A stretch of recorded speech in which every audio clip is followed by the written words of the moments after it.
When I left the Senate, I figured surely they'd probably have to shut it down because I wasn't there.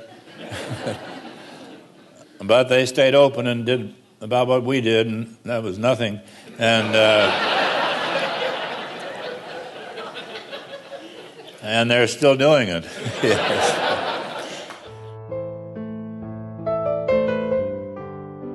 Bob Dole was born in Russell, Kansas in 1923, the son of parents who struggled during the Depression to put food on the table, an experience the young man would never forget.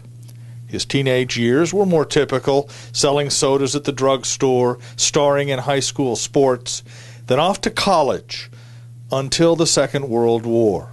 Then, after joining the service as a young lieutenant, Dole faced death, wounded on the side of an Italian mountain just days before the war came to a close. It's really amazing if you think about it. I mean, here's a guy who had been perfectly justified after the war in saying, I'm going to live the rest of my life for myself, my family, do what I want to do.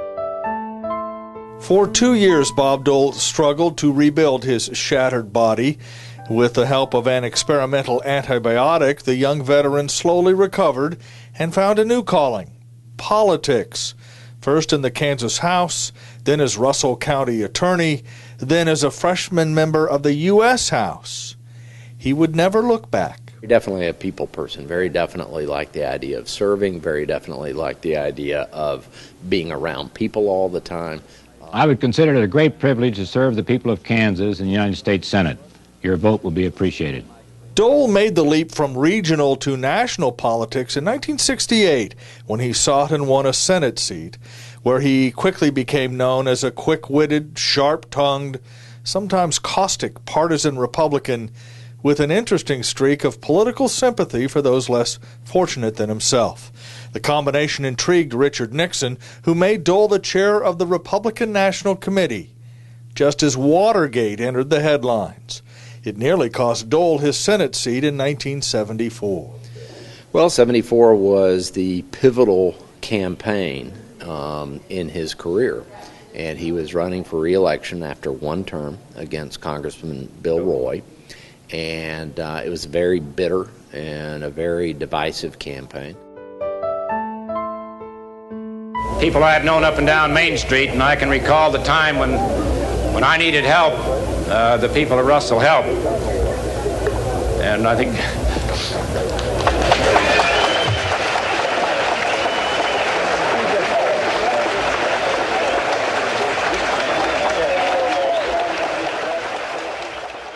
but he recovered from the potential setback, and in 1976 in Kansas City, Gerald Ford asked Dole to run for vice president.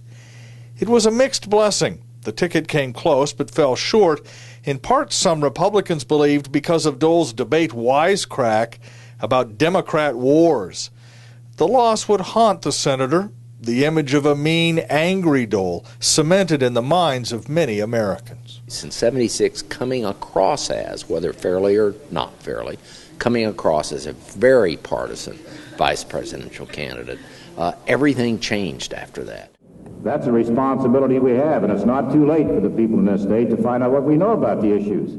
In 1980, Dole ran for president for the first time. His campaign, though, was swallowed in the Ronald Reagan juggernaut, leaving Dole with another prize, a place in the Senate leadership. By now, he was considered one of the leading political figures in the country, shepherding tax cuts, saving Social Security, in essence running part of the national legislature. Being the chair of a Senate committee is one thing, but being the leader of the entire Republican Senate group of individuals or caucus, that really is tremendous leadership. But time in the leadership did little to quench Dole's thirst for the White House, and in 1988, he tried again. He came close. I think he came to see it as being something where, he got close but couldn't quite make it. He was up against real heavy odds. He made a great effort. Finally, in 1996, the prize was his, the GOP nomination for president. But facing a younger, relatively more popular incumbent, Bill Clinton, Dole's effort fell short, even after he left the Senate he loved to make the race. And I remember when I left the Senate voluntarily in June of '96 to tell the people of America that I was giving up the leader's job in the Senate to run for president. I thought that would be a home run, but apparently nobody, or not enough people, got the word. After his defeat, Dole left the government and began a new career, a lawyer, an advocate, a late-night guest, a pitchman. Efforts that brought him some satisfaction, but may not have fully overcome his disappointment at falling just short of politics' ultimate prize. He helped organize trips to the World War II Memorial in Washington. He pushed for legislation protecting the disabled, and he battled the ravages of time. Learned a lot about the world and the country and the people, and it's really something that I never thought could happen. Who would think somebody from Russell, Kansas, one of our metropolitan areas,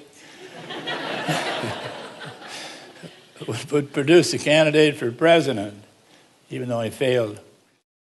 People long for the days when some of the giants of the Senate could cast aside their own personal views and say, if I can get 40 or 60 or 80% of what I want out of this deal, it's good for my philosophy and it's good for the country. Look what the American Disabilities Act has done for millions of Americans. Other countries around the world have copied it.